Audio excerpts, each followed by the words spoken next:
Friends, it's been quite some time since the LA Auto Show where we first discussed the Cadillac XT5.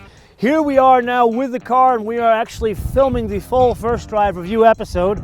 So while we do that, why don't you and I go through a tech review of the 2017 Cadillac XT5 here in North County, or really northern San Diego County, where people are practicing turns around a point up there. But there's still a beautiful vista here. So let's start where we always start, the engine.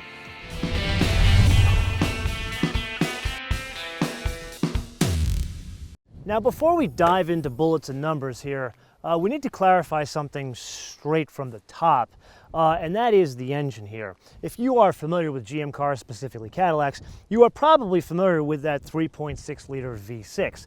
That engine is no more. Instead, they have this engine, a 3.6 V6. I know I was confused as well, so I spoke to the chief engineer of this car, Paul, and he was telling me there's only about 3 part numbers that are similar between this 3.6 and the old 3.6. Okay, so that's fine and great and all, but what's actually changed? Well, some of the numbers. So this 3.6 puts out 310 horsepower, which comes in at a relatively high engine speed, 6,700 RPM. The torque, 271 pound-feet, which also comes in at a relatively high engine speed of about 5,000 RPM.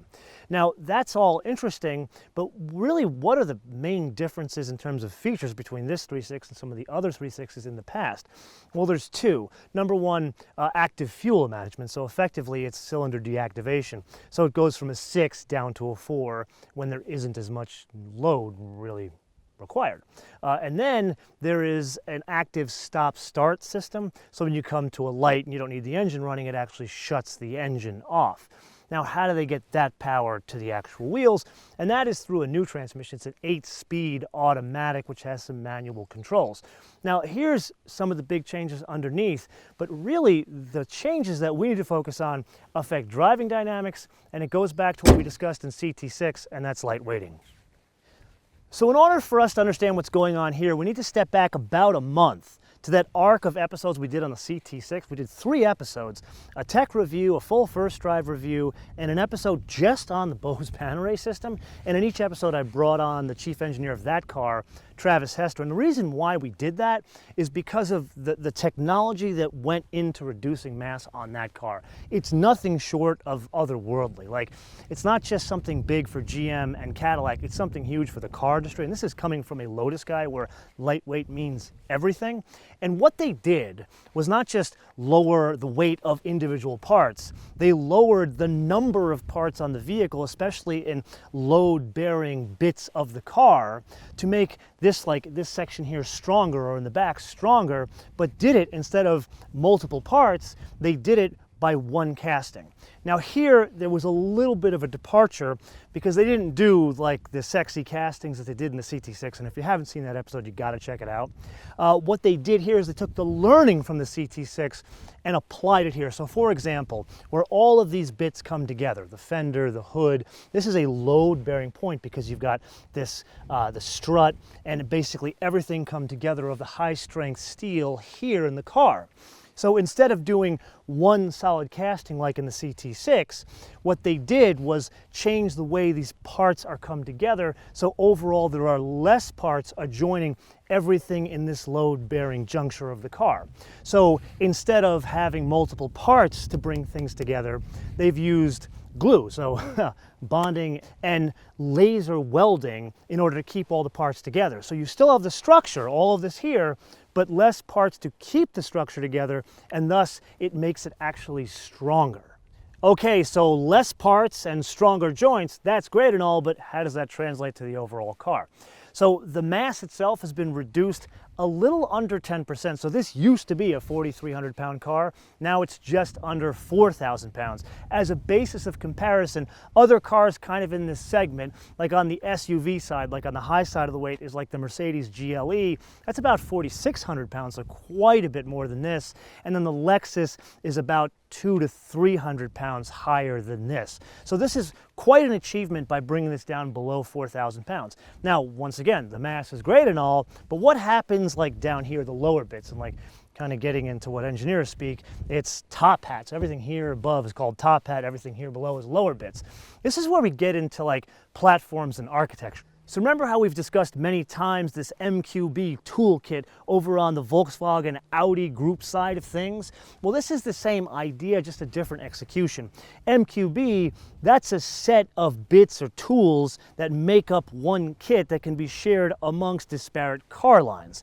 Where here, instead of it being like a separate subframe here and here that can be mated to like an Audi and then a Volkswagen, whether it's front drive or rear drive, here the lower bits are the same, where the top hat from here up can be anything each manufacturer or each division wants. So for example, this is the first car from General Motors on this platform, where the second car that's going to come is that new GMC Acadia that we saw at the Detroit Auto Show. So basically General Motors has given GMC the reign to go from here to here, anything they want, which is very different than the Cadillac.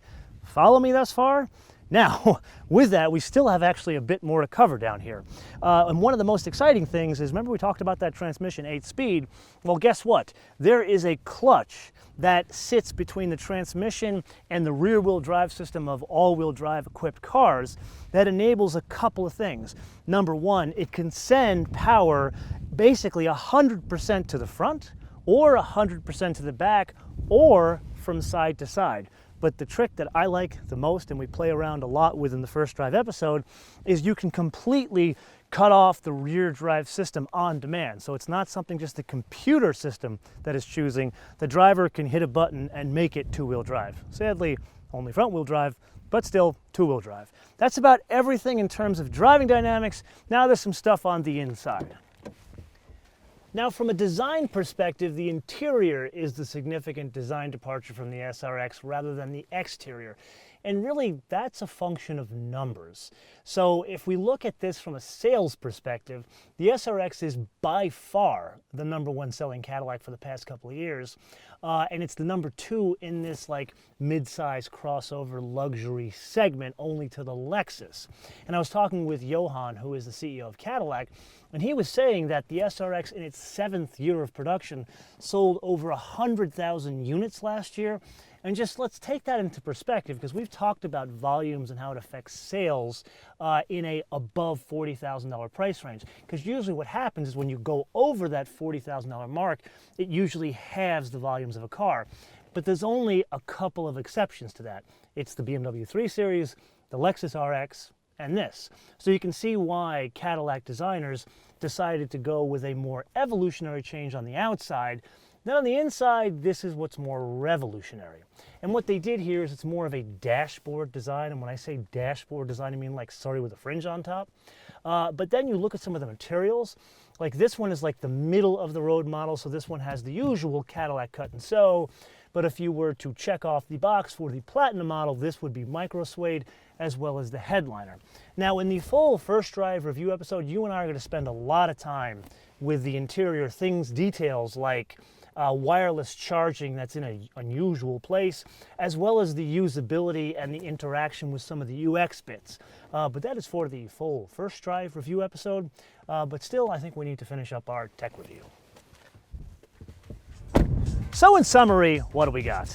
Well, frankly, not much of a surprise here if you've been following our Cadillac CT6 episode, and really if you've been following our Kia Optima episode, because the trend that's going on, not just at General Motors, is to make the cars kind of look similar to their predecessor. Remember, this is a totally new vehicle. This is not a mid-cycle refresh. But what they've done is changed everything underneath, specifically how the thing is screwed together, how it's engineered, how it's designed, with a goal, like a laser focus, to lowering mass, thus increasing efficiency, which hopefully has an impact, a positive impact on driving dynamics. That we will find out in the full first drive review coming up next week. Now, let's put all that aside. You know I'm a design freak, so I'm going to leave you guys with a question, and it's all about the design of this vehicle. And it's very simple. Here's the new XT5, but in this segment is the Lexus. I would argue the GLE Mercedes is in this segment. Probably the Audi Q5, but that's an older design, probably due for a refresh pretty soon. And then, God help us, the Lincoln MKX. So my question to you is this: what cars of those cars I mentioned, or other small or medium-sized luxury crossovers that I did not mention, what do you prefer simply from a design perspective? Forget about the way it drives because we haven't covered that together. What do you prefer from a design perspective? This, the Lexus, the Mercedes, please don't say the Lincoln, but if you want to say the Lincoln, go ahead. Let me know in the comments below or via our social media at MotoManTV, all one word, MotoManTV, all one word, Facebook, Twitter, and Instagram. And with that, I want to leave you with two things. Make sure to download our fancy new mobile application, which you can download for free at Apple iTunes or Google Play. And number two, speaking of mobile devices and Android and iOS, maybe, just maybe, we pull a special trick with this car in the full first drive review. Until then, bis später.